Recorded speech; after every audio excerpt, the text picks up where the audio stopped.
Are you tired of always saying yes and feeling like a doormat?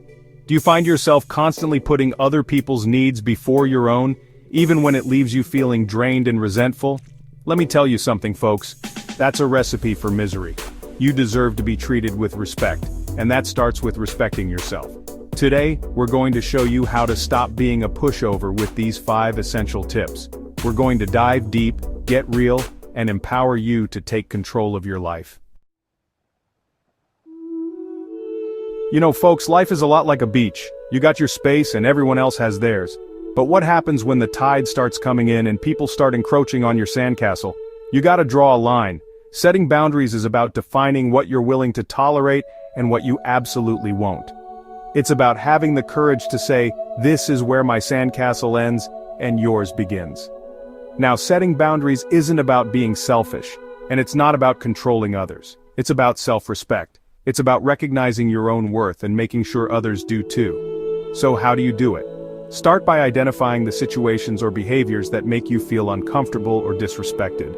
Maybe it's a friend constantly borrowing money and never paying it back, or a coworker dumping their workload on you. Once you've pinpointed these boundary crossers, it's time to communicate your limits clearly and directly.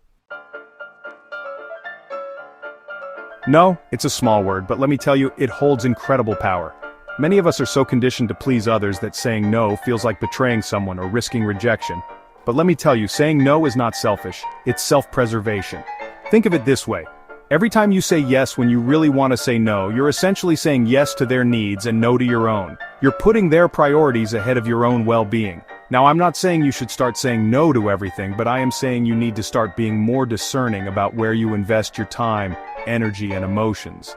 Start small. If a coworker asks you to cover their shift when you already have plans, politely decline. If a friend asks you to do them a huge favor that you're uncomfortable with, it's okay to say no. Remember, you don't always need to give a lengthy explanation. A simple "no, I'm not able to do that" is often sufficient. Chapter 3. Self-respect, the foundation of assertiveness. Let's talk about the respect. You can't set boundaries, you can't say no, and you can't expect others to treat you well if you don't value yourself first. Think about it. If you don't believe you're worthy of respect, why would anyone else with you? Self-respect is about recognizing your inherent worth as a human being. It's about acknowledging your strengths, accepting your flaws, and treating yourself with kindness and compassion. When you to tolerate disrespect from others. Now, building self-respect isn't a one-time fix. It's an ongoing process. It's about challenging negative self-talk, setting healthy boundaries, and Chapter 4. Assertive communication. Finding your voice. You can't just think about self-respect. You have to communicate it. And that's where assertive communication comes in. Being assertive means expressing your needs and opinions clearly and respectfully, without being passive or aggressive. It's about finding that sweet spot between being a doormat and a bulldozer. Now, assertive communication isn't about winning arguments or getting your way all the time. It's about standing up for yourself, expressing your truth, and engaging in healthy, productive conversations. Start by using I statements. Instead of saying, "You're always late," try "I feel disrespected when you're late." This helps you own your feelings and avoids blaming the other person.